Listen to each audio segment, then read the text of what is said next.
Hi everyone, and welcome for the XAF Community Stand-Up of February 2022.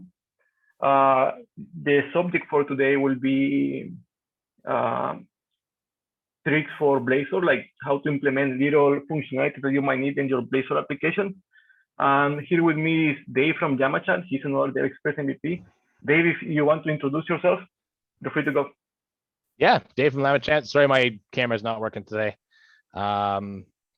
But I'm pretty excited to see what Josh has here for the Blazor stuff. It's pretty exciting. We've done a lot of Blazor work recently ourselves, including some implementation of scheduler and that type of thing, which isn't released from Dev Express officially yet. So it's going to be nice to see what everybody else is doing in the community with Blazor.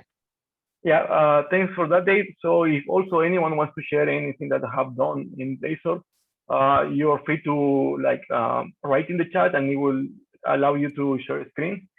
But in the meantime, I will show some examples that I think are really useful.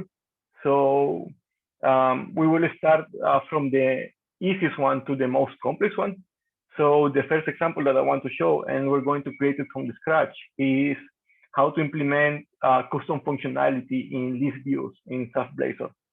So let's start with that. I will ask everybody who's participating today, if you could mute your microphone if you're not actively talking, that would be great. Yeah. We normally force that, but perfect. Thanks, everyone. And okay, so we're ready. Let's create a new project.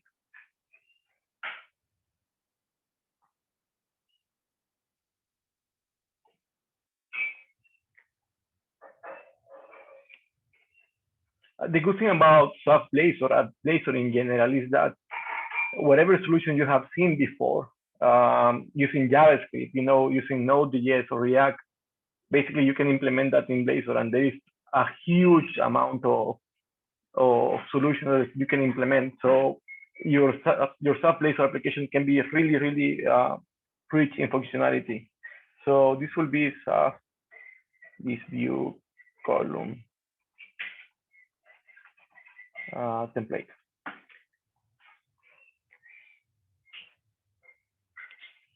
In my case, I'm using the newest version of XAF Blazor, but it's almost the newest one. I think like I'm one version behind. So the code will not change in any case. So let's create a XAF Blazor web application. Of course, we will use XPO and not authentication. And for modules, for this example, I don't need anything, so I will just finish.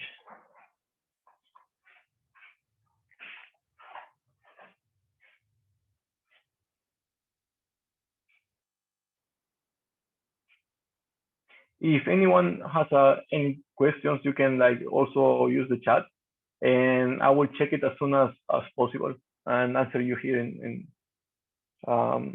within the stream. So let's rebuild this for first time.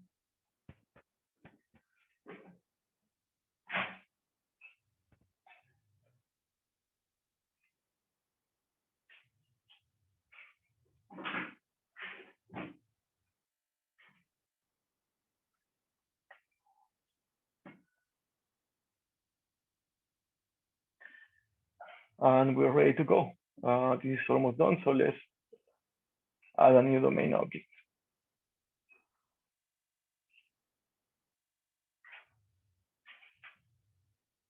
So this will be person.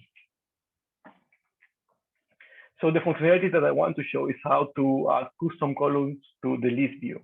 Columns that with the special functionality based on an HTML template. So for this, we're going to create a really simple business object, just with name and email. So let's run this at least one time.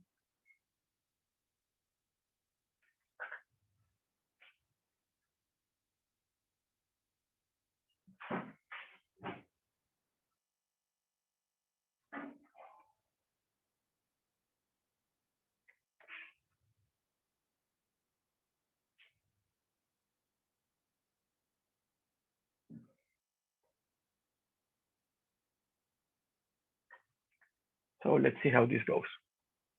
Live coding, always tricky. I practiced all of this morning, but you know how it is, right? And I got this exception, but this exception I guess everyone is getting. Like I guess it's related to Chrome somehow. I moved to different browsers like Opera and Vivaldi, and they don't do it at the beginning, but after a while this start happening. So I guess something related to the cookies or something like that, because it doesn't happen like the first time. It happens like the third time and then continue happening. So if it happens for you, let's report it to Dev Express. I'm tired of seeing that every time I run the application.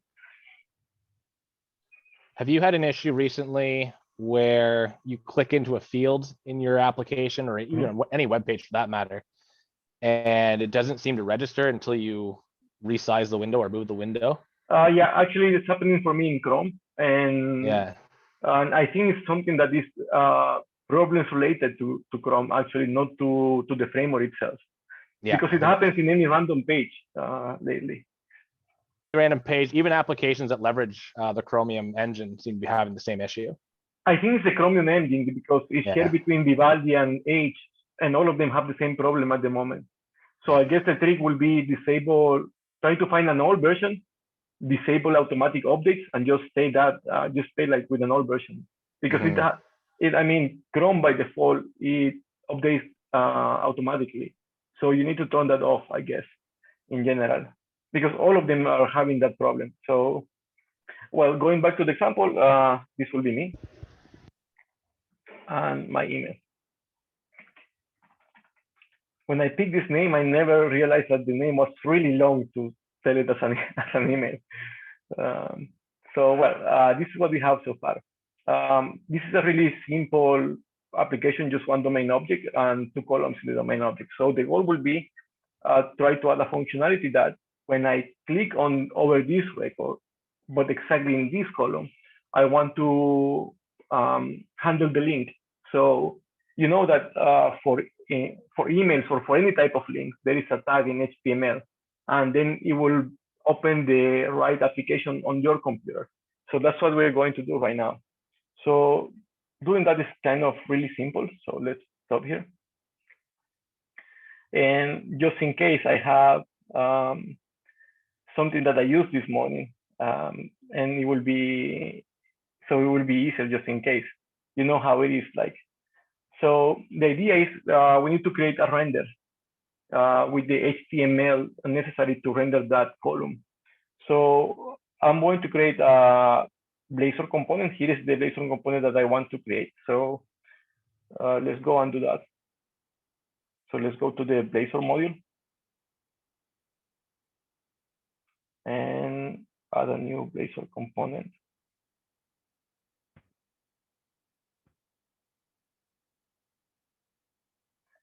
And this will be email column template.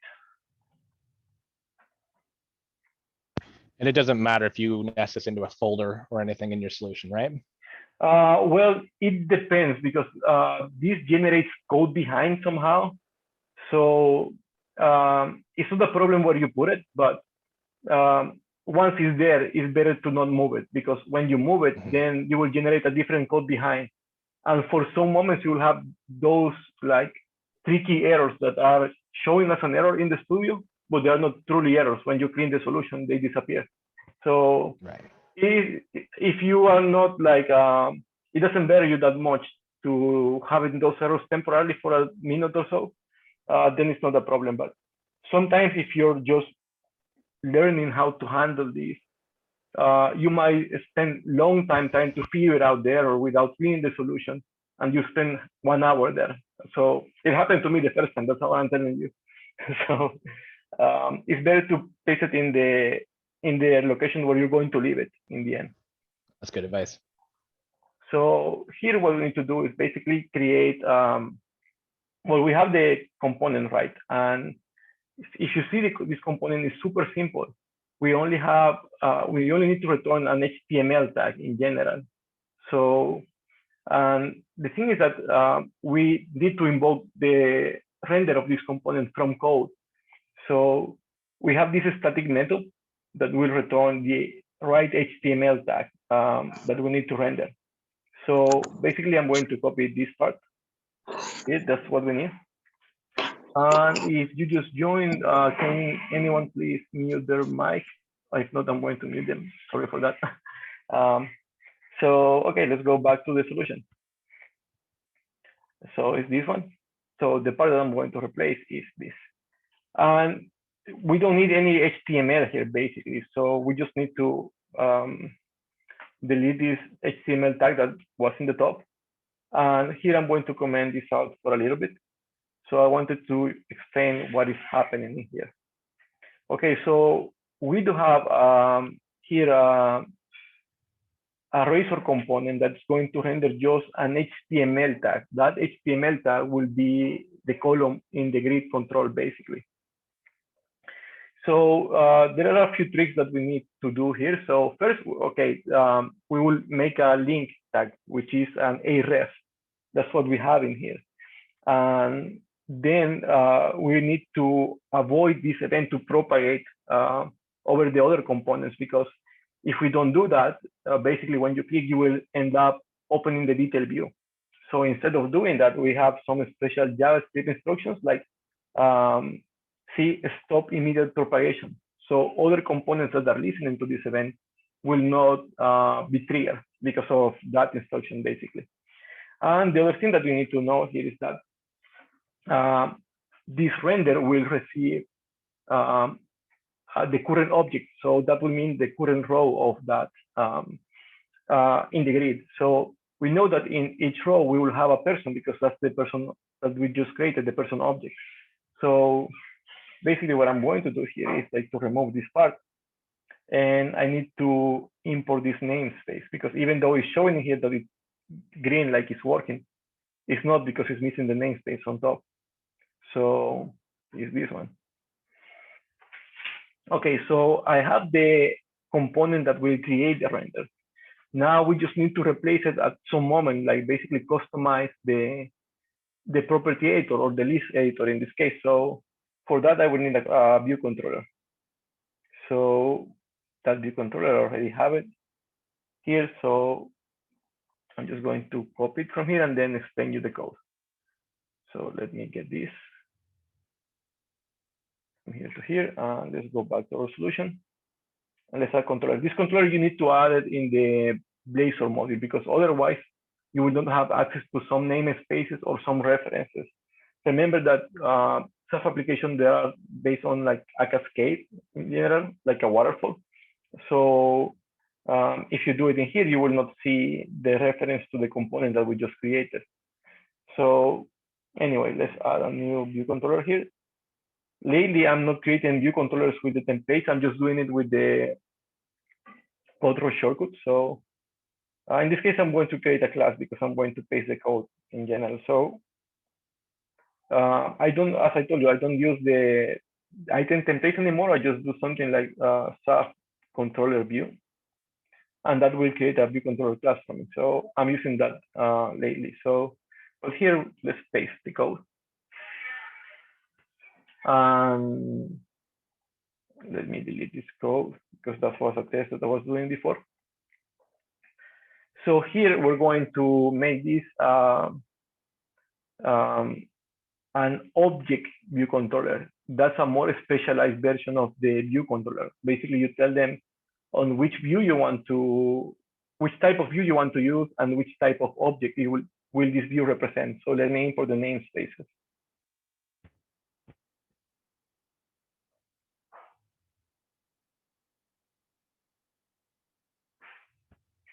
Okay, so right now we have the namespaces for the staff parts, which are the view controller in this case, which is the view controller in this case. And now basically I need to import the namespaces for the dev express component. So let's import this also. And for the columns. So basically here what we're doing is like when the view create the controls, like basically in this case the grid control, we want to iterate through the columns, and when we find the column that we want, we will create our own render instead of the default render. So the render that we will create is this component, and we have this method create.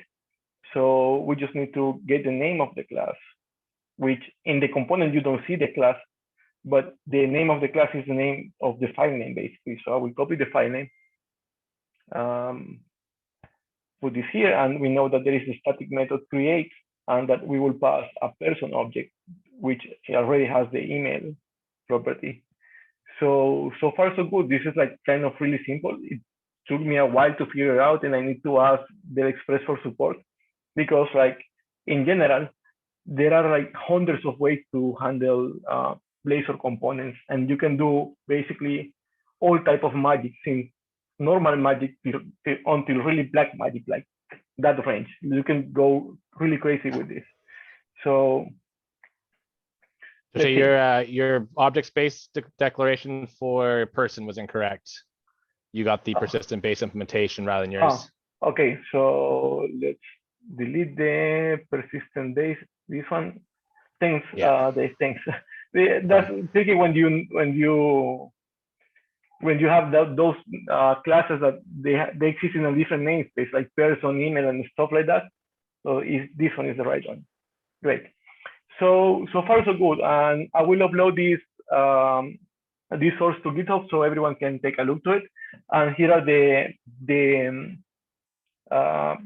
links that I use to figure out this example.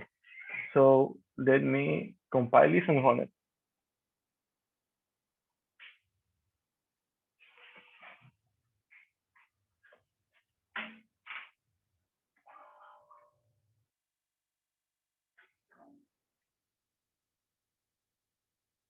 Okay, so let's see if it works. Like live coding is always tricky, even if you practice that before, or if you do this like 8 hours per day every day, still you can fail. So let's see. Someone else is in the chat.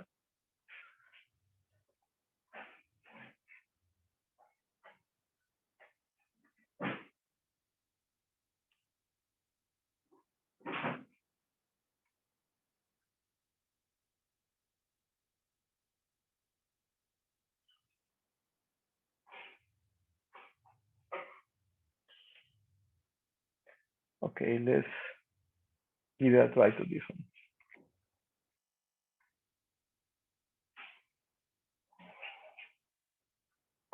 Okay, so see now it shows send email. The word sends email is in the HTML tag, actually. If you see it's highlighted as an email, it's not text. So when I click over here, it will ask me like if I want to open the right application to handle the email protocol. This is the most simple example, but remember that you can put any type of HTML tags or components that you want to use. For example, in some other cases, we have a delivery application that we show the address as link, and when they click on the address, they use it on mobile devices. It pop up Waze. I don't know if Waze is popular in any other countries, but in El Salvador, that's what we use as navigator. We don't use Google Maps or Apple Maps. Waze is the one that we use. I think Waze, it actually belongs to Google anyway. So basically, this is the most basic example, but you can go crazy with any integration there, because you have the space to put your own HTML component or JavaScript component and do whatever you want in that column. So any questions, feel free to contact us in the chat or open your microphone. And if not, let's going to move to a different example, because we have a few examples for today. So I started with the simplest one, and it's going to be more complex each time. Okay, so I guess it was kind of clear. So let's move on. Okay, let's stop this. Let's create a second example. This will be a property editor template. Lately, since most of our development is done in Blazor, we decided, okay, how do we create a property editor like really fast? Because if you have seen the documentation for the property editor, and I'm going to show that soon, there are like a few steps, and it kind of takes time to do that. in general. So let's create a new project here.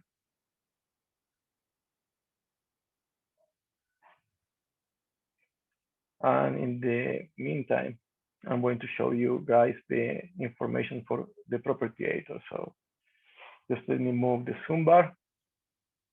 And this, basically for creating your own property editor, you need to create like 4 classes, I think, plus the component to do the rendering.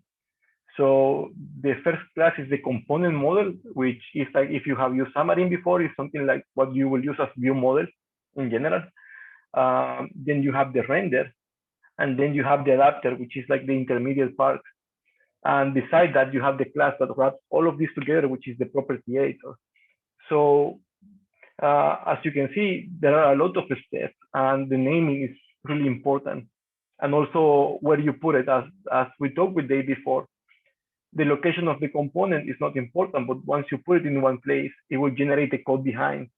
So when you move it, and it will look like there is an error that will take a little bit to stop showing in the studio. You can basically delete the bin folder, close the studio, and open it again, or reveal a few times, and it will just be gone.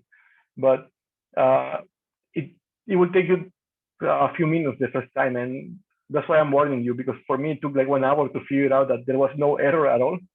So, oh, let's see, someone is drawing in my screen. Okay, so this, I don't know if I can clear those drawings. Oh, okay. Someone is asking for the link to that page, so. Let's see the annotations. Can we clear the annotations with all drawings? Yeah, perfect. So we don't want annotations anymore. We want the mouse.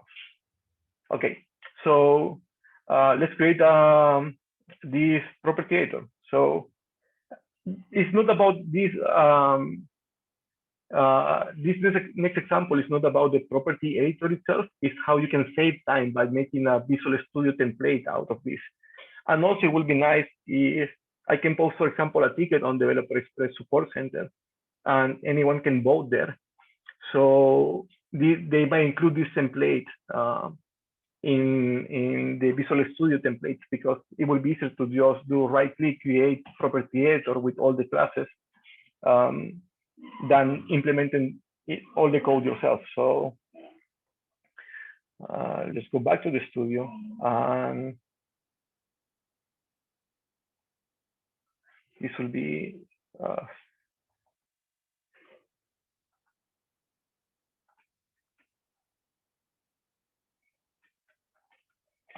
with Javier. He always tell me, like, Jose, you put the most explicit names for anything that you write, and maybe it's true. So let's see. Okay, this again will be a Blazor application, XPO. We don't need authentication in this case, and we don't need any module for this demonstration.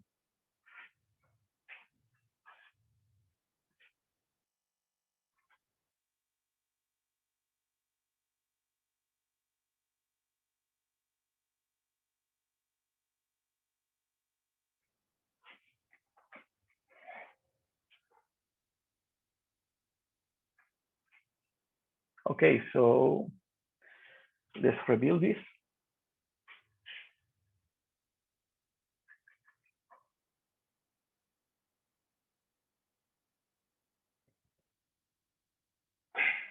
And I will just create a simple domain object with one property, and then we will go from there.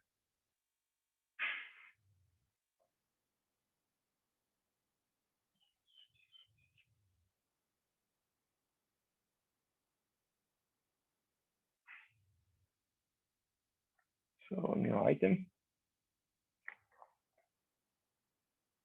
domain object 1.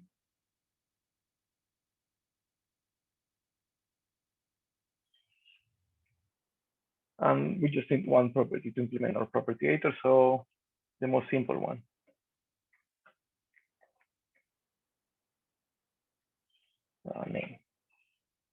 Great. So let's run it at least one time so we have the database and you see how the property editor looks like, and then we will create a new one based again on an HTML component.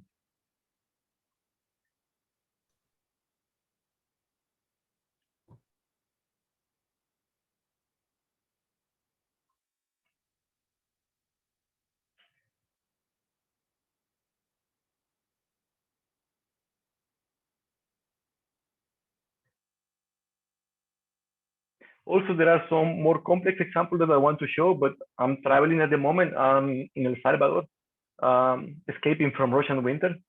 But once I'm back to Russia, I have a lot of examples of interactions with blockchain, basically a smart contract interaction. That's what we have been researching in the office lately, because most of the examples out there, like 99% of the examples are React, and whatever you can do with React, you can do with Blazor. So we have almost all the implementations that they have in React for a smart contract, we have them in Blazor also. So if you're interested on the Ethereum virtual machine, smart contract integration, and blockchain in general, just add the notifications in the YouTube channel, and you will see when we post something about the blockchain.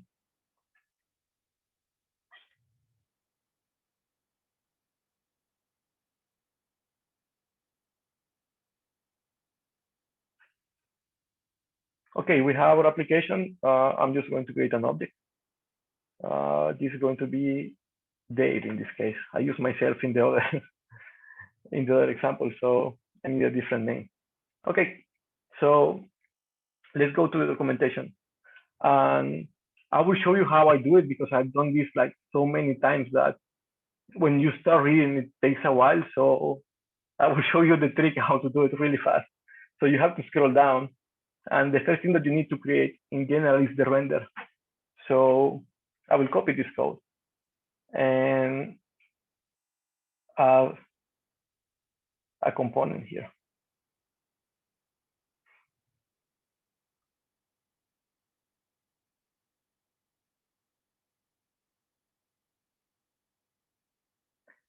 And this will be, I will leave it like that.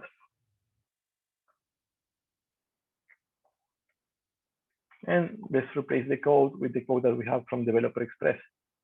And let me check just the name that they use for the component input render dot razor. So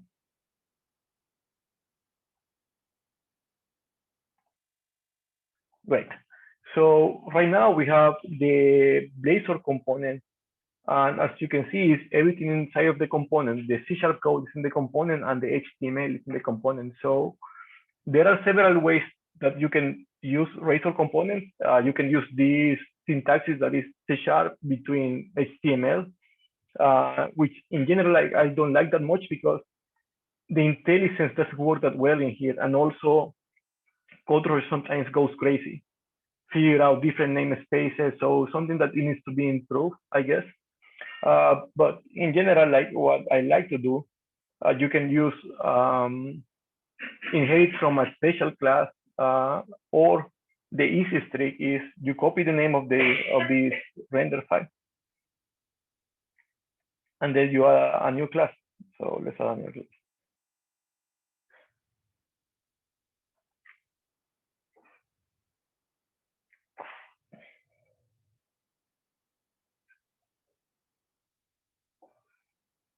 And name it the same as the render, just add .cs in the end.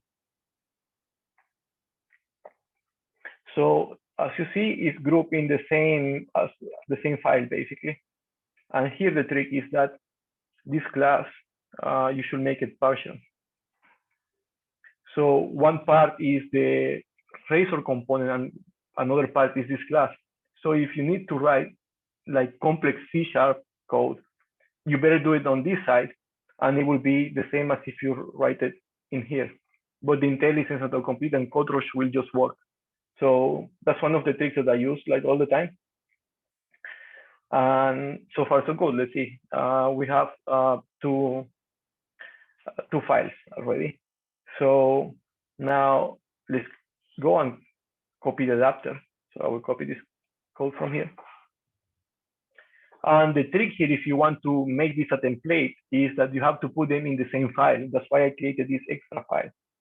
So there's no C# code that I want to put there because the example is really simple. So I will just put this part here.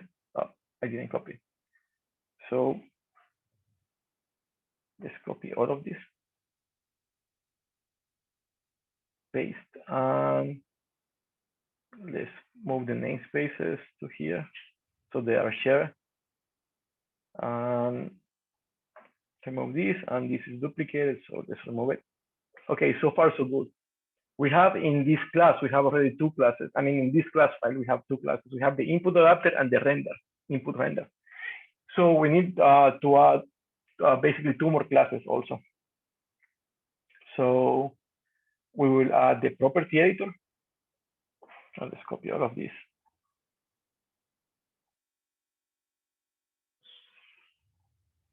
And let's paste this here. Let's remove this and just move the namespaces up. We don't need the system namespace, it's already there, so let's delete that. And this already exists. So far so good. Now we have three classes in the same file, and we're missing just one. Let's see, I will mute everyone. Okay, so let's go back here. Let's go up for the first one, and let's copy this.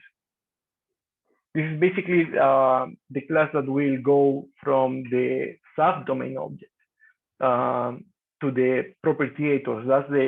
That is like what you will use as view model in Xamarin in general. So let's copy this. And I didn't copy completely. So copy this one. Let's go back here. And system we don't need, we already have. Let's put this here and delete this little bit of code. And as you can see, we have four classes in the same file. So far, so good. So when you see this in the Solution Explorer, you can see that if you expand this object, you will see that there are four classes here. So it's good because you can go and jump directly. So if you want the input adapter, it will just put the caret there. So we have not finished. I will use this property editor. So let's check the property editor code here. So it's a really simple property editor. It's for the type string. And then it's going to use the input adapter to pass the model, which is the class that holds the value, and pass it to the render. Because if you see the render, it's the same as we did in the column render for the previous example. You have a static method where you return the instance of the control, and this has to be a static method. There's no other way to do it. So you have to follow this pattern anyway. So far so good. Let's we know that this property editor, if we go here, is not the default property editor for the string class. So the property editor is good and it's working, but it will not show anyway because we have not set it to run. So for that, I took a note this morning because I always forget this syntaxes. So let me copy this and let's go to the domain object. And let's put that here. So this is model default to set the property in the model. And then we need to pass the full name of the class, like including the namespace. So let's go here and copy. So this is the namespace. So let's delete all of this. And now let's get the name of the class, which is custom property editor. Let's put it here. So now here, it will look like almost the same textbook. So you will not notice the difference. So what I will do is just put something else here. So you notice that it's a different implementation than the default one. So let's add basically a div and hello property editor. And let's run it.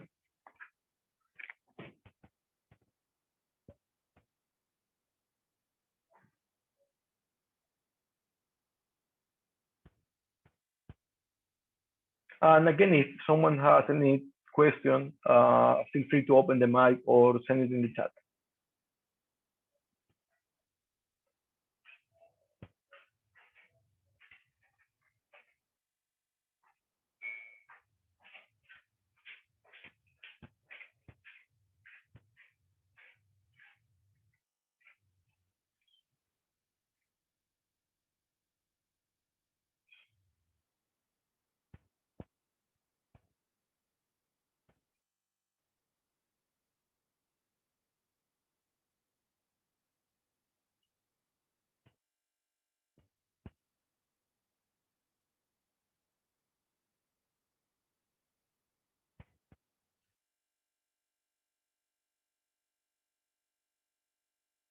So let's click here and we will see our property editor. So see, this is a different text box. It's an HTML text box.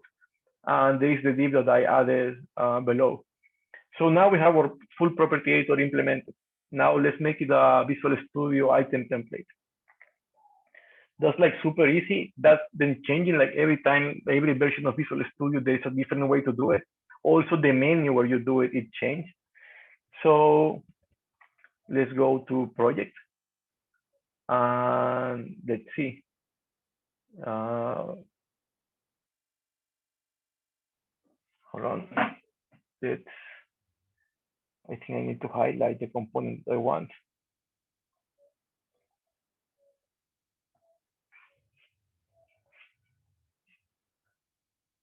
And I think I can see the menu from here. If not, let's go to the other menu. No, it's not there anymore. So project, export template. There are some extensions that will add that to your right-click menu. So in this case, we don't want a project template. We want an item template. And the item template will come from this project. So next. And now it's asking me which item I want from that solution. That's why I put all the files, all the classes on the same file, because otherwise you cannot do a template with 4 classes. You need to do 4 templates. So that's why I did that, like put all the same in the same place, so we can use this trick. So now the only thing that I need to do is like input render. Select that because it shows us one item, even though there are 4 classes in there plus the render. So which reference I would like to include? In this case, I will not include any reference. I don't need to add any DLL, but maybe my component comes from a Dev Express DLL. But this is basically if you want to include something like with your template. For example, I don't know if you remember, like way like long time ago when you added an XPO object, it added the reference to XPO. So that's the same trick. If you want to include a reference, you can do it right now. But in this case, all the references are already there, so I don't need to include any reference. The name of the template. The template will be XAF Blazor. Like that, because I have like so many templates already that I have done to test and everything. So I will not set an item right now, and also not preview. This is the location where it's going to be. You can go and check. There is a folder there in case all the files needed for that. And then it will import automatically in Visual Studio in general. The import sometimes doesn't happen. Let's cross our finger and hope that it happens. If not, we need to close all the studios and just restart, open a new instance after all of them are closed, and then it will show. So let's finish.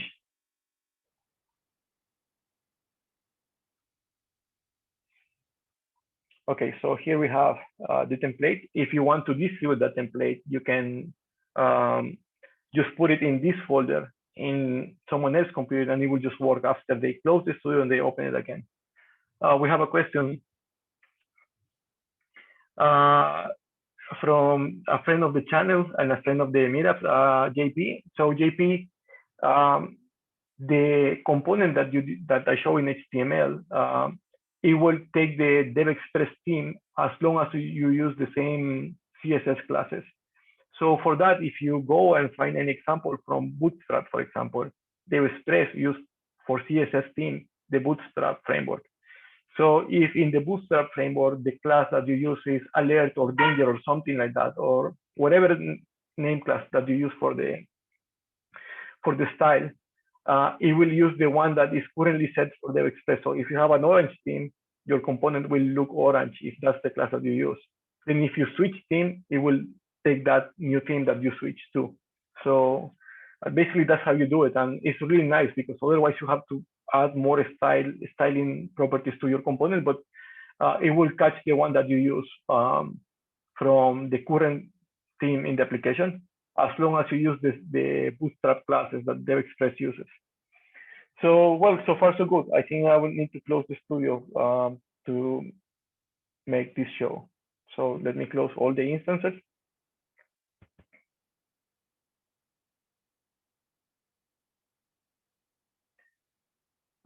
Let's see.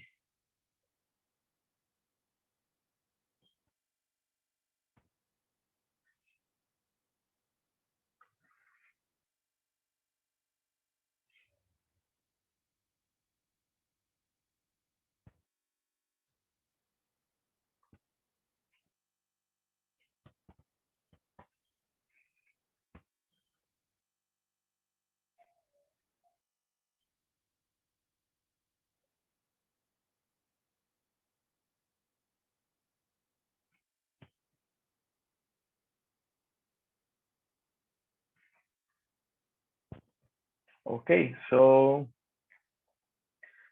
let's see how the demo effect will affect me in this time, or maybe it will not. Maybe I'm lucky.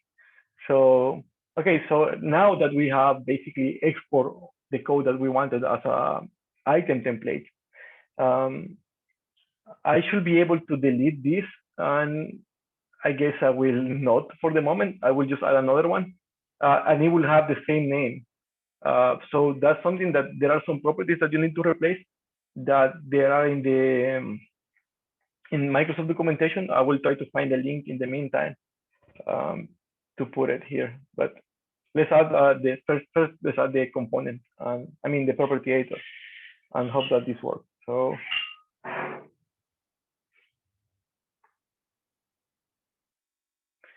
everyone close your fingers. I guess it will show because it's loading the templates, and it means that there is something new there. So yeah, we have it here. So I will delete the other one now that I know that it's there. So you see that how much time we save.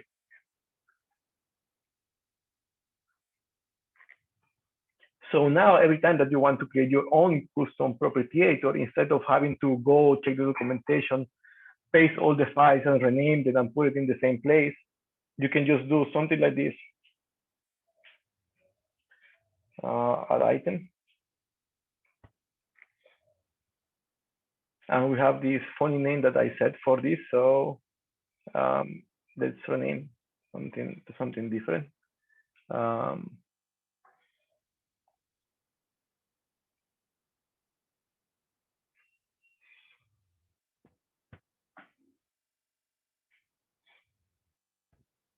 And see, we have all the code that we created before. There are some ways that you can make that replacement to work in the code, because right now, for example, here is still called input render. So if you add some, I think it's like $sign to it, it will be replaced with the new name that you set in the when you add the new item. In this case, it's not being renamed, so I just need to rename this to my property editor.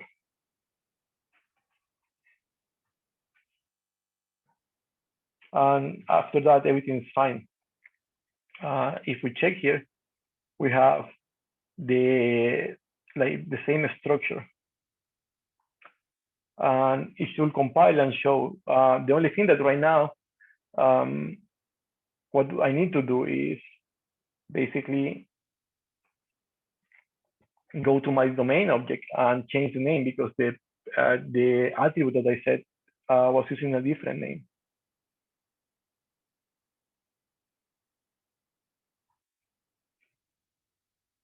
So in here, instead of custom string propagator, is this one.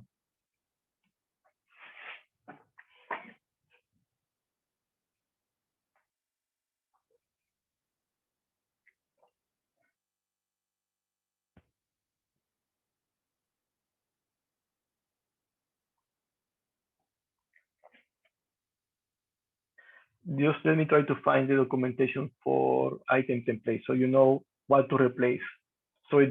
So you don't have that you need to rename one part of the render.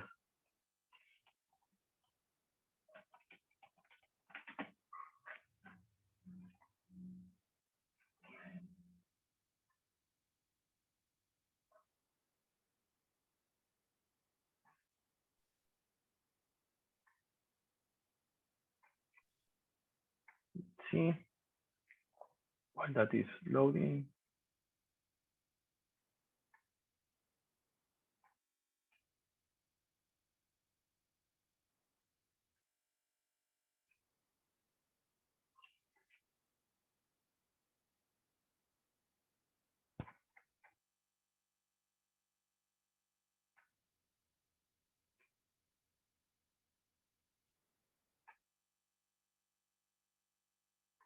Let's see if I can find it before the application. What happened? Let's see. It's not named like that. The render is named like that. The name is still the same, because now that I think about it, if I go here, the name that I need to set is this one. So that stayed the same. So I replace it for nothing. We just need to run it again. And let's see, maybe I can find the information before this starts again.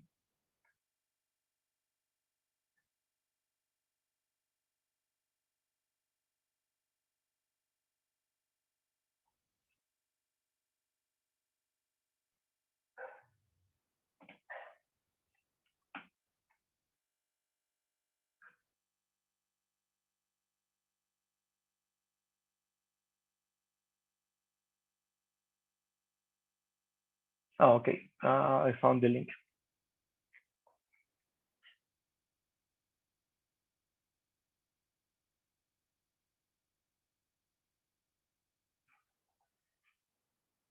So see, it's working. Basically, the same component that I created before is showing. So to complete this, basically you will need to add some tags to your code, but the tags will break your code in the end. So you need to make sure that your code is running, submit it to the source controller, like do a commit. And then, for example, see this.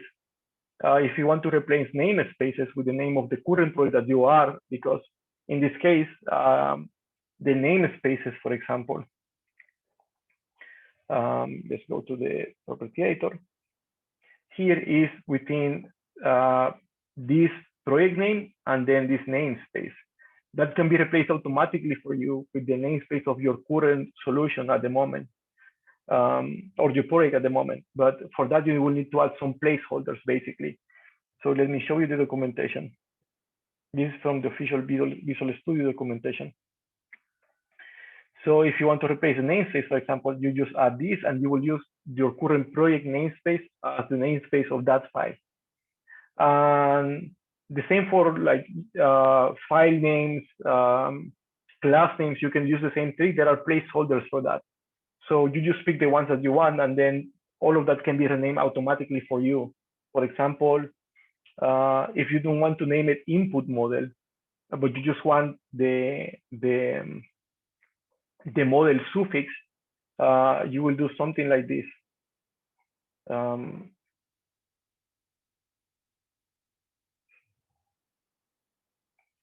Let's see, that's here. So instead of, so if you want this to take the name that you set when you add the item from the add new item window, you will have to do something like this. And this will be replaced for the file name. But when you do this, your code breaks. So you need to make sure it works. Then you replace with the placeholders and then you export. So that's good to have this on the source controller because you make sure that it's running and then you will have to replace for these placeholders. And there is no other way to do that. So you will just have to suffer through it. And that's it for this demo. So I will just put that information in the chat. So everyone has it. So that's demo number 2. So so far so good, guys. Like it's been really nice, even though I'm doing all of this live, and most of these things I know just because I do it every day. But you know how live coding is. Sometimes it will just fail when you code in front of other people. So the third demo that I'm going to do is a little bit more complex. When I was starting to like when I met Javier a long time ago, the first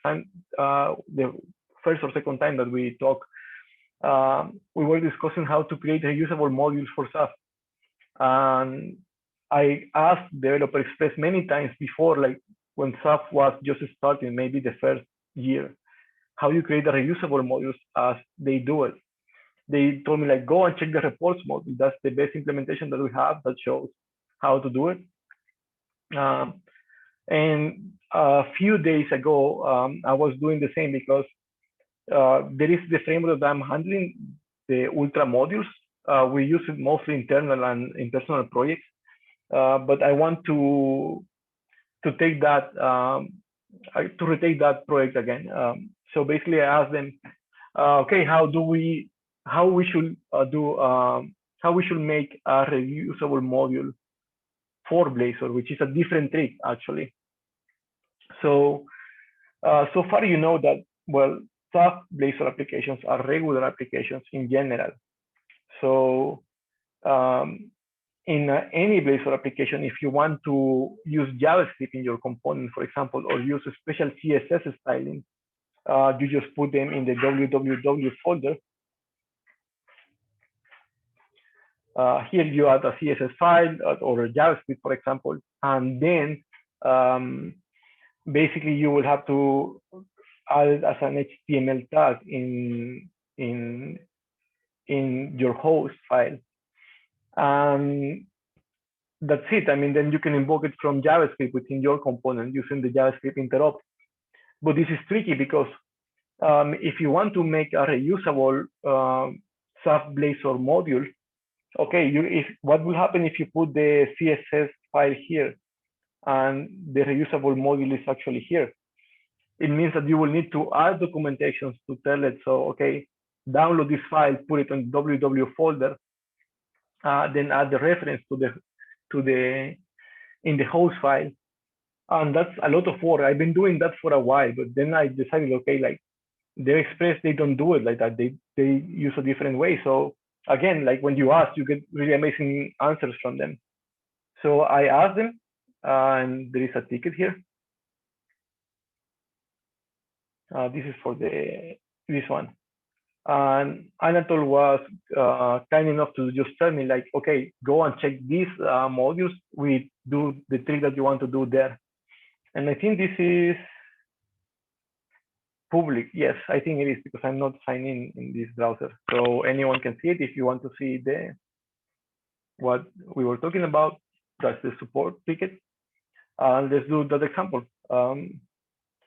So I don't want to create a new solution for this. So I will reuse this one. Let's see, I think I have another one open here. Let me close this one.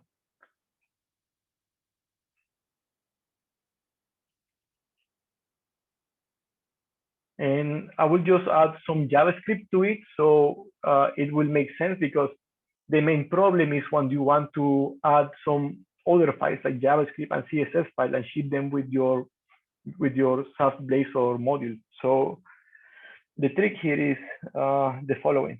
Let's open which one I was using this morning. Maybe it's in the other studio. Yeah, it's this one. I started to do like a drawing canvas, and then the JavaScript started failing, so I decided to do something more simple. So we will do something really simple in this case. But that's the trick that I use to include the Monaco editor, that is the editor from Visual Studio, and make it a reusable module. For example, in the last stand-up, I show the form editor that we have, the online form editor, and the script editor that we have also. And that is using Monaco. And I use it in like 10 different personal applications that I have that I made for my mom, for my brother, for friends sometimes, or experiments. And I was like tired of, okay, like every time I need to make a new application, to add the reference to the host file, to copy the JavaScript that I need, the CSS file that I need. That's why I asked Developer Express, how do I make a reusable XAF Blazor application? So they showed me the trick, and I will share it with you, of course. So okay, so we have here our Blazor module. So the trick starts by copying some files. So I need the ww folder, and I will put this here. Okay, so here I have the CSS and everything. This I don't need. Of course, you can use the same structure if you want, but I don't need these files, so I will just delete them to make the example more simple. And then I will basically add, let's see, a new item. I will add a JavaScript.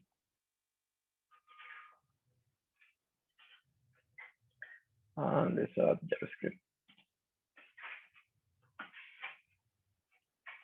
And this will be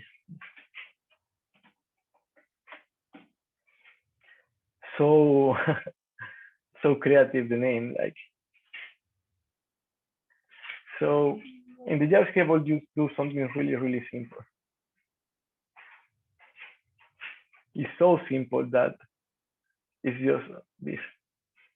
We will just create a JavaScript that says hello, and this will say like hello from component. And of course, you can go really crazy there, especially if you're integrating dev extreme components. Maybe the scheduler, for example, as Dave said, is not yet there. But if you want to include JavaScript, for example, most of the JavaScript components, they work in one way. You add an HTML tag, and then you run a script, a JavaScript, so you can initialize that component. JavaScript do something to render something different. For example, a drawing canvas, a control, you name it. That's how JavaScript components work in general. You set a tag with an ID, and then you run a JavaScript over that tag and ID. So in this case, we're going to make something really simple. Just say hello. Okay, so now I have my JavaScript. Then I need to add I need to add an extension, and then I need to add some tag helpers. So for that, I will go to my other solution and just get from here. I will just copy all of this. And let's add a new class.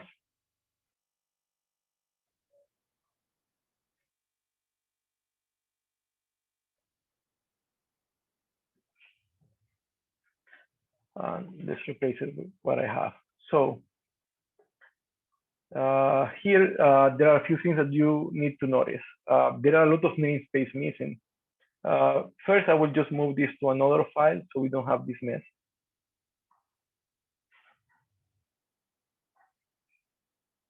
So I have one file that is called the tag helper.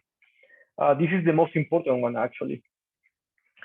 basically what you do with these tag helpers is something super useful, is that you can add them as service in your startup, and whatever you do, whatever it is in here, it will modify the HTML of your host file.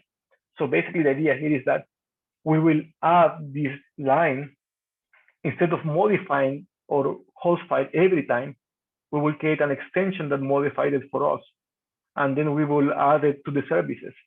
So let's import the namespaces. We don't have that reference, so we need to include this reference.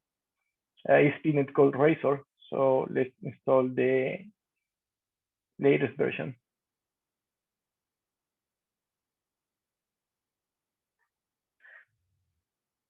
And let's import the namespaces. Oh, we already have it there. So, and then we need to import another namespace here.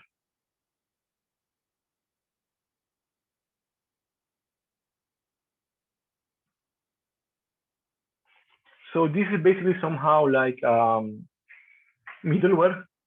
This will execute before the page finishes loading, and it will add these tags that we just created here. So in these tags, usually you add reference to JavaScript files or CSS files.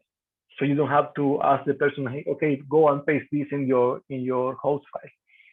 So also the trick here, there are a few tricks that you need to notice.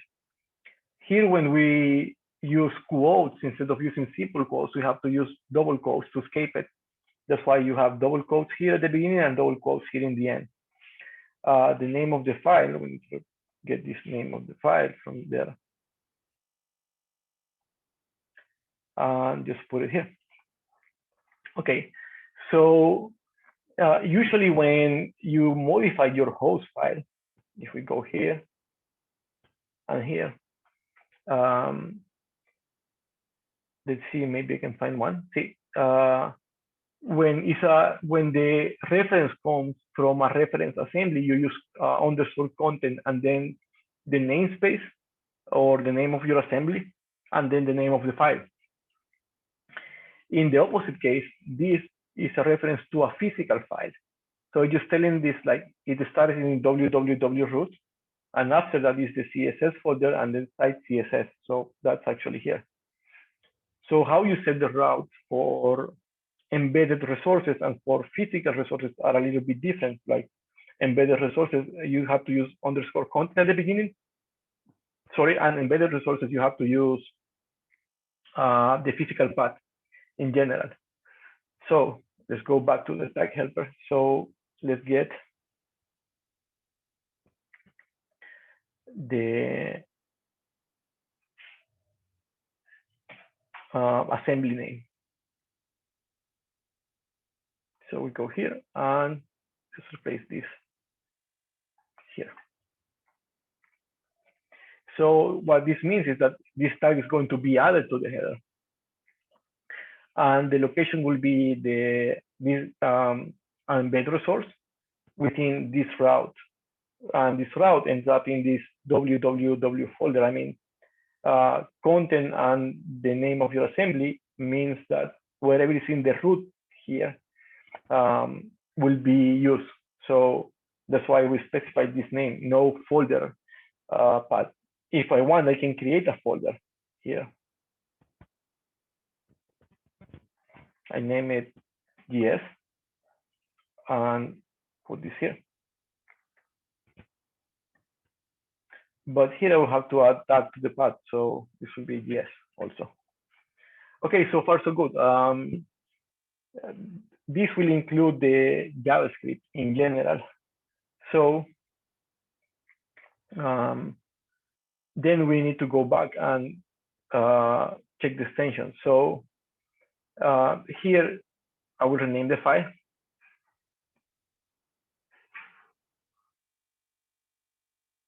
And as you can see, this is basically doesn't have anything special. It's an extension class. Extension class is how you add methods to a compiled a class that already compiled. Basically, this has nothing to do with XAF or with Blazor itself. It's something that came in C#3 with C# 3.5 with the inclusion of link, basically, because they need to add more extensions to the enumerable, for example, add more methods. So basically, the extension is really simple. Is we add a method named add my Blazor module. You can name it as you want. So I will name it differently in this case.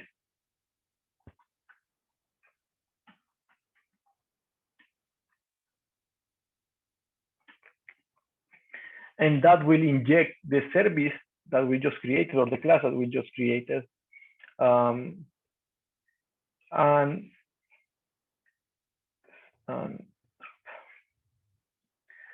basically, ASP.NET Core is collecting all those tag helpers and just execute them before the application runs. So now that what we need to do is go to the startup class.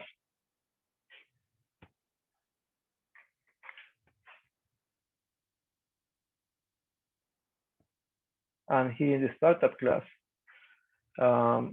we need to add the execute that method.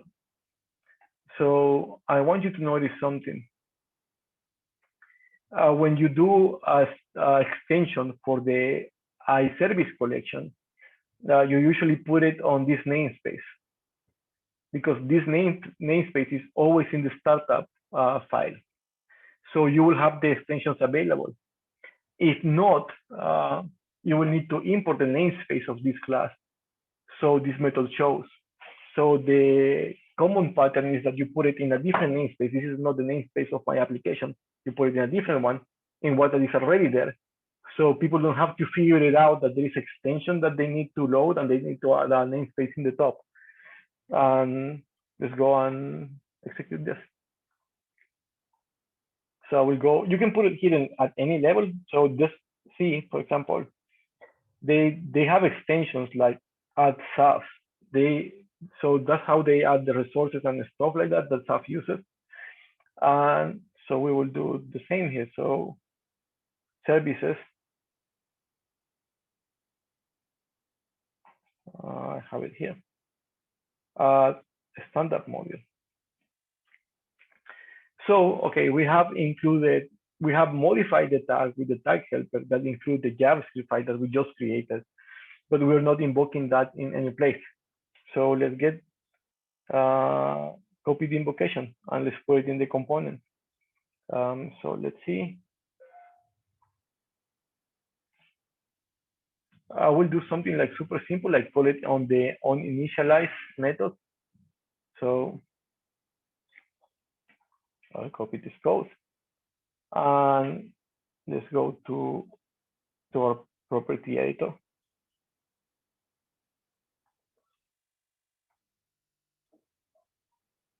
Here. Open this.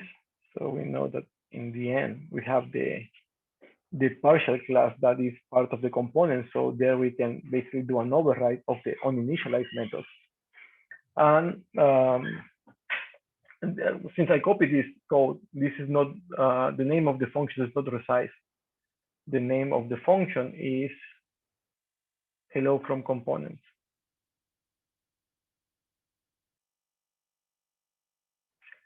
And there is one more thing that I need. Oh, this is wrong. I love that CodeRush, you have this feature like intelligence. I mean, sorry, spell checking. So let's rename this. And hold on, I need to turn off that phone.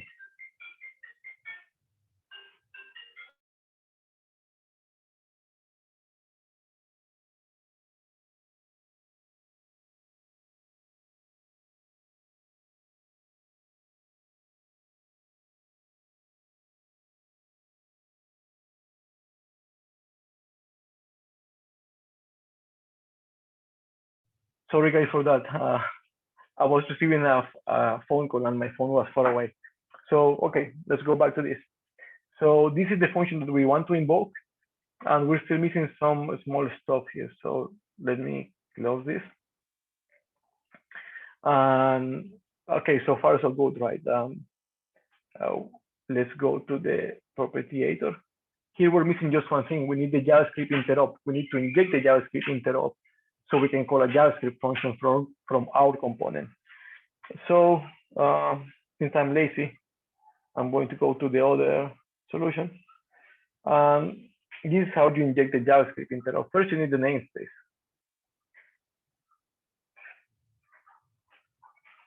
So let's put that in the razor part. Okay, so far so good. And then we need a property with the inject attribute, I think, or parameter. Inject. So let's go here. And let's put that also somewhere here. And see, that's what I don't like about the razor components, that the formatting is not totally right. So sometimes you have to format by hand. Okay, so far so good. Let's see. Here, this should be, okay, it's working. So we have the reference to the JavaScript interrupt. So basically, when this property editor renders the component, it will also call this JavaScript function that you can use. For example, that's how you use it in Google Maps. Google Maps, they ask to add a tag with an ID and then run a JavaScript that initializes the rendering of the map. So the same thing you use for Google Maps and a lot of other JavaScript components. In this case, we're not going to do anything difficult. We're just going to execute this function that will show an alert that says hello world. So if everything is correct, it means that when I open the detail view, it will render my property editor, and the property editor will execute this JavaScript code. And the beauty of this is that in our application, we didn't add any extra files, and we didn't have to modify also the host page. I hope so. So let's see.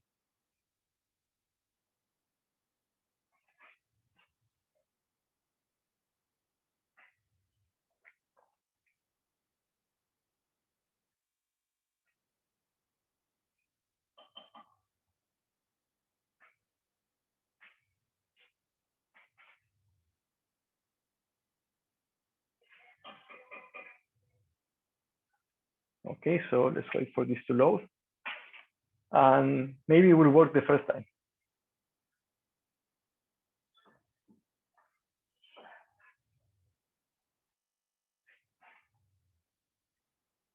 And in the meantime, let me find one last part that I want to show for reusable modules.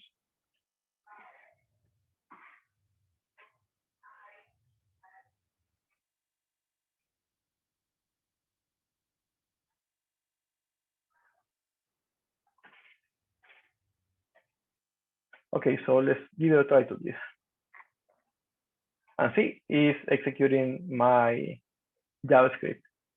So far so good. Just let's change that a little bit. Let me get something from one of the repos that I'm working on at the moment. Just give me 1 sec. And this will make the example even nicer, I think. So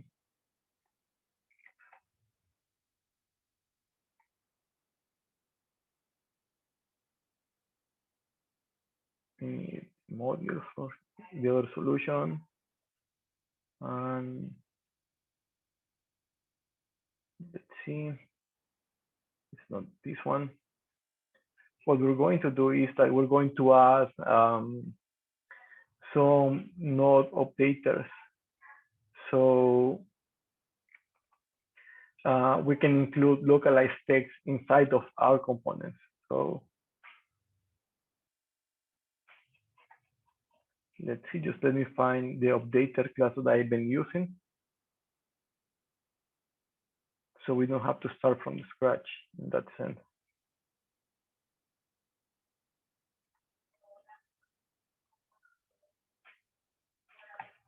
Okay, so by the miracle and copy and paste, I will just come here.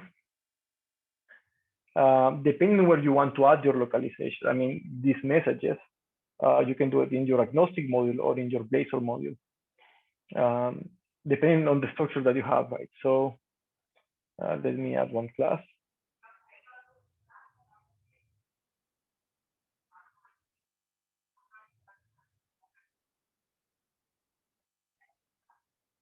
And I will paste that here. And okay, so here in the link is the documentation that I use for that. So we will take a look a little bit later.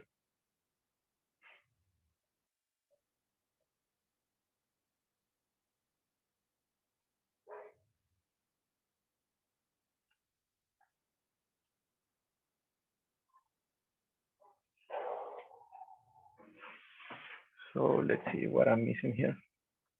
I will copy the namespace from the example.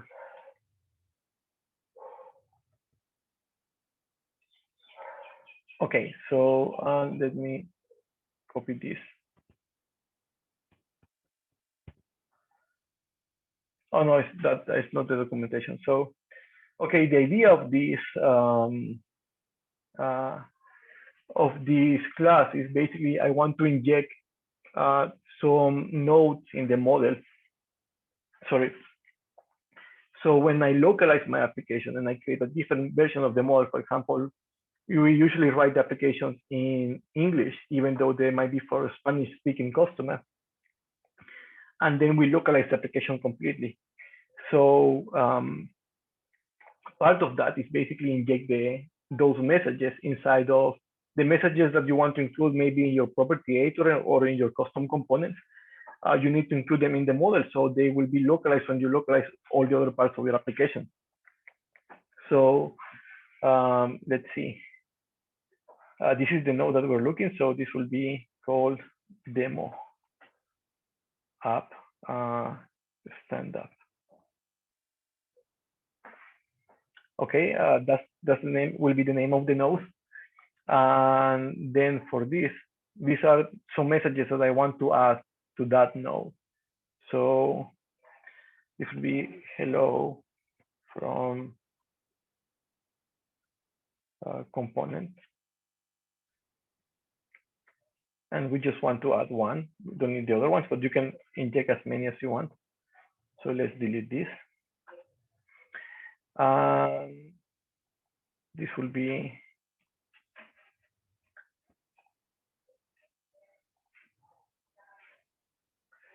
demo.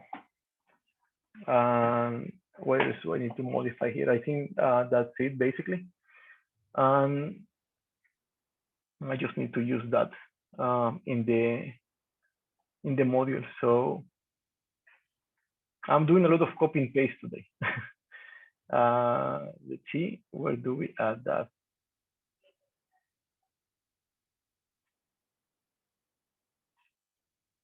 Let's go to the module.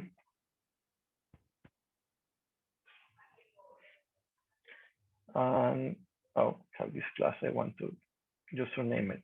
I hate to see those class one. Okay, so far so good. Let's go to the module class. And in here, we just need to add another override. And we need to tell it, okay, like include also this node generator updater. So we will pass an instance and let's compile this.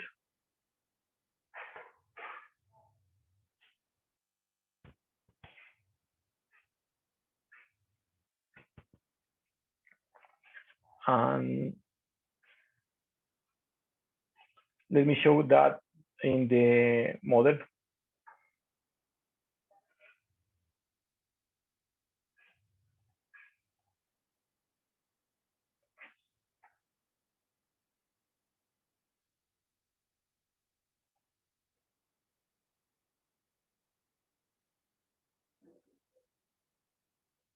So here in the localization node, we'll have another node, see, demo standup, and the message that we have, that we just create is there. So this checks when you create a different version, like in Spanish, you will be able to localize those messages. So now the next thing that I need. And he's back. And muted, you're muted. Yeah, sorry for that, guys. And thanks to cover me, Dave. So let me just share my screen again, because we're about to finish and this is becoming really interesting.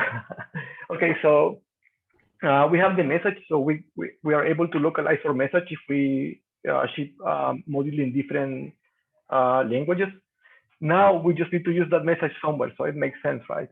So just give me 1 second and I'll find a place to put that.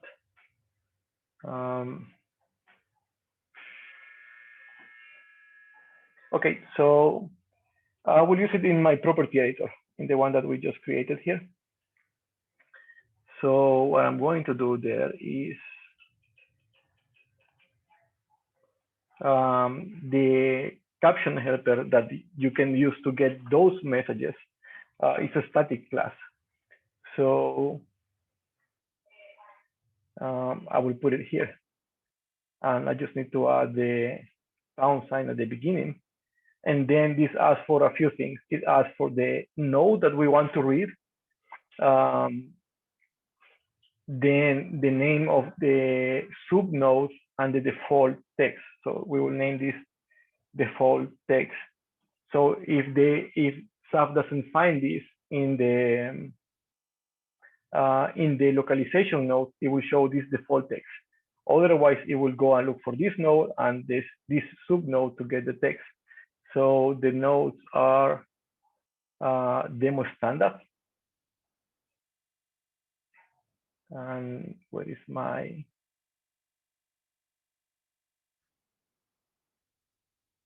here? And the subnode where the message is here. So if I recall well, it's the index, not the name. So let's come here and paste this here. Let's see. When I inject that, I will inject something different. So let's go here. And this will be hello from component from the model node generator updater. This is also really explicit class. So I guess someone like me is inside of developer express. Okay, so far so good. I was seeing like an exception here. Sometimes you see this, but we just need to compile it, I guess, before we run it. And that's not an error actually, or should not be an error. But it is. Let's see, we need to import a namespace, I guess. Yes. So let's cross our fingers. Everyone, please cross your fingers. I want this to work the first time. And again, an error. So let's see what's happening.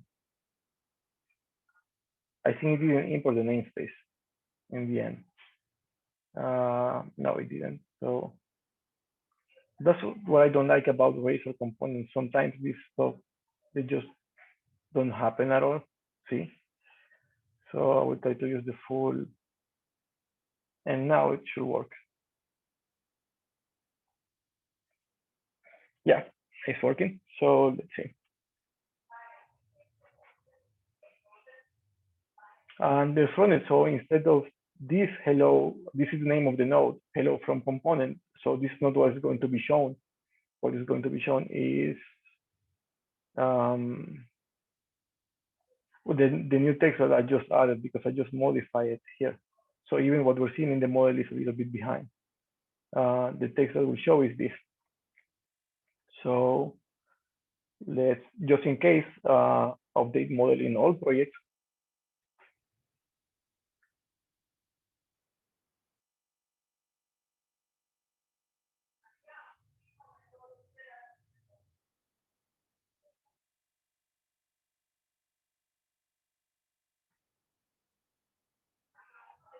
And let's run it.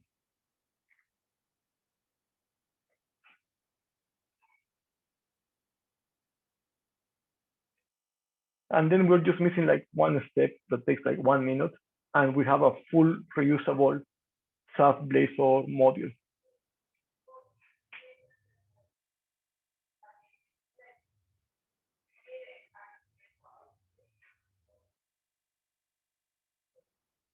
So let's see.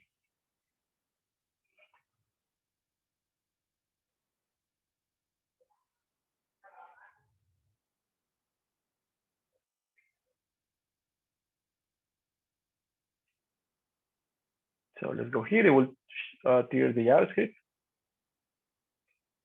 And it didn't find it, found the default text. So let's double check this.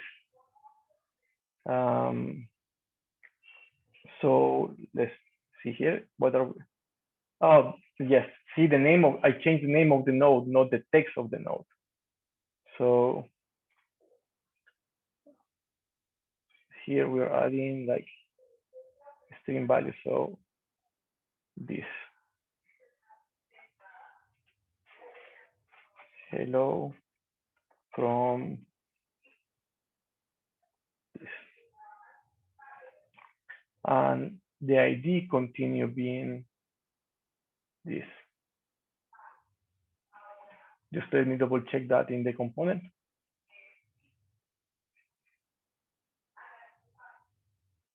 Yeah, is that. So I will just update this one more time just in case. What basically, when you execute that, what's happening is that it will go through the modules and cascade down the changes.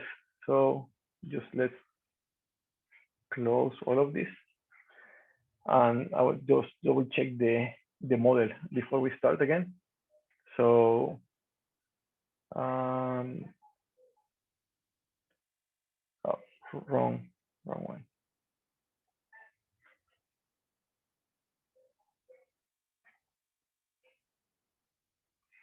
Standup demo. And hello from component, and yes, we have a longer text, the one that I just added. So let's continue. And if in this case is correct, we will see the message that we just injected there.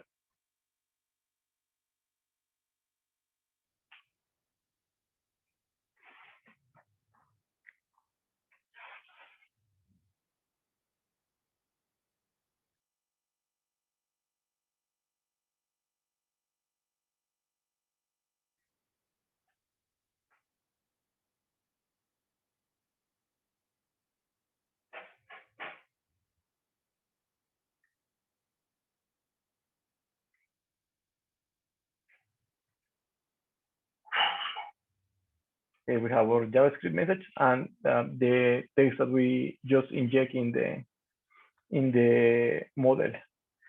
So basically, those are all the steps that you need to do to create a reusable module in general. And the last one, this one, basically you just need to pack it as a NuGet package if you want, and you can just use that NuGet package everywhere or anywhere. And basically, you just do this, and let's see. When you execute the .NET Publish, you will create a NuGet package. And these options are a little bit different if you're using Visual Studio 2019. They are a little bit more simple. In Visual Studio 2022, they put all the possible options in the options of the project, so it looks more overwhelming. But beside that, oh, this is not the right one, it's this one, actually. So when you build on release, let's do that. You will create a NuGet package. Usually, I never use the options screen from the studio. I just add those options to the CS file. So, but I want to show you that the NuGet package should be here. So if we go to bin, release, see the package is there. If we open that, it will show that the DLL is there and all the possible requirements and so on and so forth. So you're ready to distribute this package to someone else or put it in newet.org. So see, those are all the requirements. And inside is the compiled DLL and the resources, the JavaScript that we just added. So when you use this in a different application, like in a new application, for example, you will have your property editor there, the JavaScript that your property editor uses, and the only thing that you will need to do, it will become just one line to go to the startup of that new application and invoke the extension that we create to add the tags to the host page. So that's basically it. I think that they make a great job with the tag helpers because you can pack everything in just one assembly and redistribute it everywhere. We do that really often here in the office. And if there is any questions, you're free to open your mic or send it in the chat. So I'm not seeing the chat right now, but let's see.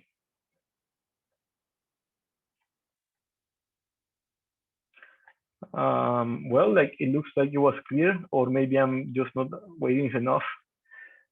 Anyway, this stand-up will be in YouTube as all the other stand-ups. And if you need help like with reusable stuff, Blazor modules, you can send me an email or send an email to Javier or to Dave, and any of us can give you a hand with that. And I will upload this to GitHub and put it in the Facebook group so anyone can see the code that I created today.